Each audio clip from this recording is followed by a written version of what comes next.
So hi. Hi. Dahlia. I'm Patricia, or you can call me Peach. I'm the general manager for WLOY Radio. It's a pleasure having you here. This is Sam. Sam, do you want to introduce yourself? Yeah, I'm Samantha. I am the business manager at the radio. Cool. Yeah.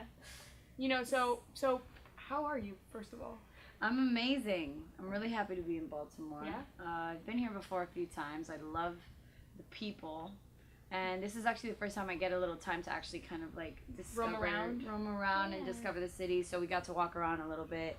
And I don't know, it's a cool place. And like I said, I love the people. I'm excited about the show tonight at Soundstage. So I don't know, there's a lot of good things going on. What's I mean, I don't know how much time you've had down here, but have you like picked up like a favorite thing while you've been down here? Is that too much? Or? Yeah, it's too much. I mean, the last times that I was here, I was just visiting colleges. Obviously, I visited your college last time and just meeting people. So that's why I say like the people are dope. Yeah. But I haven't really been able to go around until today. We did a little bit of walking before the interview. Downtown, I'm guessing. Mm-hmm. Cool. Yeah, you probably walked by the aquarium and stuff like that and stuff. By the aquarium, we were right by the bay. Yeah. And then at that lighthouse, the red lighthouse. Oh yeah. That's awesome. By McCormick's. Correct. Yeah. That's cool. So we were walking around there. It's a very beautiful site. It's a nice brick walk. out. Yeah. It's really cold. Oh, it's freezing. So cold. It's freezing. Oh Are you wearing like your mittens and stuff? I'm wearing like my mom's really old, really warm coat. Your mom has really good taste. She does, right? I know. And that's it. My legs were kind of cold, but I did have on some heavy scarf situations. Good. So you were taking care of. Safe. I mean, the throat was the most important part. The throat was. I was just like caked up like a little cupcake. So wait, speaking of, do you have any like weird, funny routines or habits that you do when you're prepping to go on stage, like for singing? I mean, or even for nerves, or do you not even get nervous? I know. On the inside, I guess I get nervous, but I don't ever really let it show. Maybe no. I honestly don't really get nervous. I get more excited than anything. Good. It's kind of like an exciting, anxious as opposed to a nervous anxious. Because I just figured out a way to calm myself. You know what I mean? Yeah. I think that really just comes from like worrying about things that don't really matter. Mm-hmm. And then when you kind of just realize and you're conscious, you're like, why am I even? Let me just go out there and do what I do and then it all kind of just goes away. Well, I mean, that's the thing. You had an experience, like, I was reading your bio, and you were a waitress, if I'm not mistaken, for a while. So you've pretty much had, like, a good independent experience enough to, I think, learn about yourself enough to get these, experiences and know how to attack them and how to control your emotions enough. Or am I... Yeah, it's funny, because serving tables is... It's actually really good. It teaches you a lot. Yes, it really does. It teaches you a lot about people. It teaches you a lot about yourself. Uh-huh. It teaches you patience. It also teaches you independence and not to be shy. I mean, you're going up to strangers every single day and you're trying to show them a good time. And it's really about owning that situation and making sure that you can anticipate the needs of others and all that stuff. I mean, yeah, you learn... You learn that in that industry, and it probably has helped me a lot more than I think. You realize. Yeah. I can't agree with that enough. I used to waitress at a Mexican restaurant back in Puerto Rico, and I did it kind of as one of these jobs where it's like, I just want to be a waitress. I just want to do it. Like if I'm gonna do a job and it's gonna be my first job, it's gonna be a waitress. Really? And yeah, I just went for it. They were not looking for anyone, and I just went into the door and I shook their hands and was like, hey, here's my resume. I have no working experience, but here's my resume. Here's my GPA in high school, and I want to work for you guys. And they were like, okay, so they called me back, and now, honestly, I have to say it was one of the best experiences of my life. Was it challenging? Yeah, but you do learn and you learn humanity too, like how to sense and get a feel for the person and care for them. And you learn a lot of teamwork too. That's true. Because the people that are on the floor, it's like at the end of the day you are a team, and it's not about just you. You know what I mean? And making sure that even the people around you, the servers around you, are staying afloat and aren't in the weeds, right? Right, catch all that absolutely. lingo. But wow, yeah, I haven't talked about waiting tables in a long time.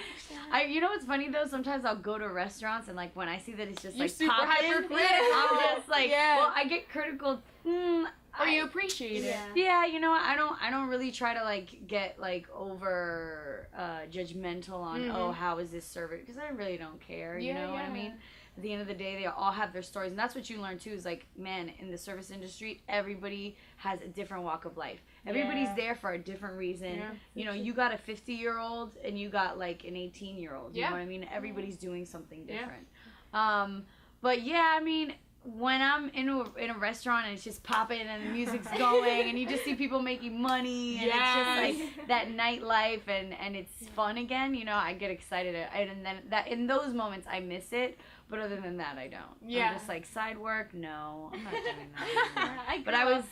I grew up with like the family business and the whole restaurant, so then I know how it all works, and it's all like family. Yeah, you know what I mean? It's so I get it. It's fun though. It does have its really fun moments. I like grew up and doing it since I was 5, so I used to hate it with all my life, but then I grew to appreciate it because it does help. It changes you a little. And especially for you, because it was actually like a family business. Yeah. Because when you work at a restaurant, it ends up feeling like a family, but it's not, you know, necessarily family. Yeah, you business. have to. I mean, you learn how to deal with a family, because as you said, there's all these ages and stuff. Yeah, but man, it's such a fun industry. God, you make me like, why am I performing?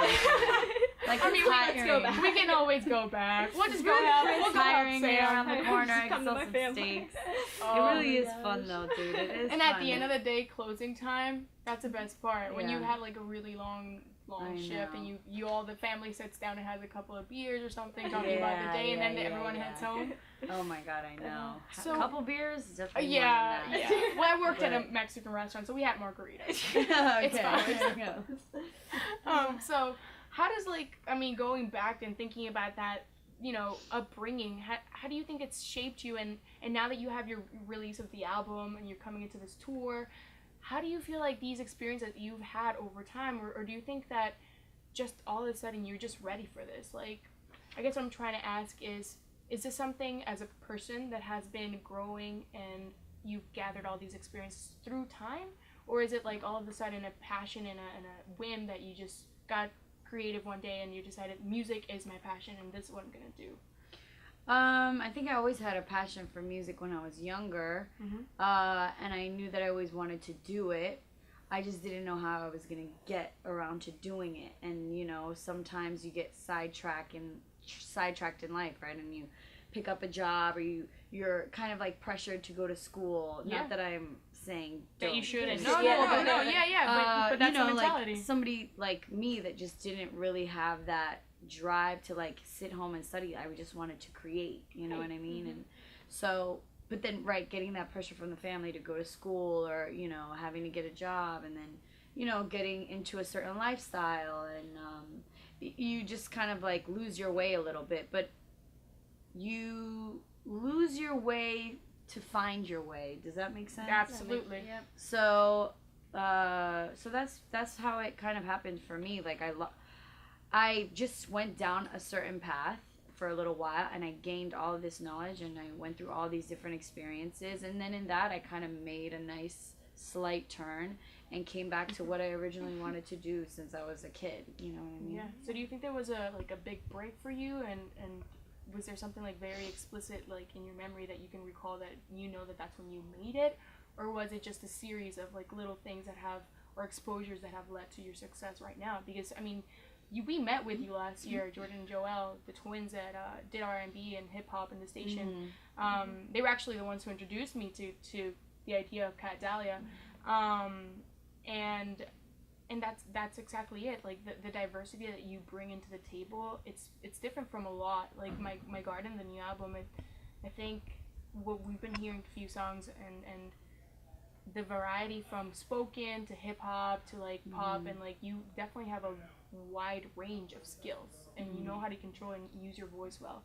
So has it been one big boom that led you to where you are now, or is it like just slowly but surely working your way up through a bunch of different exposure experiences and whatnot? Yeah, I mean, I think that it's definitely been kind of like a step-by-step process.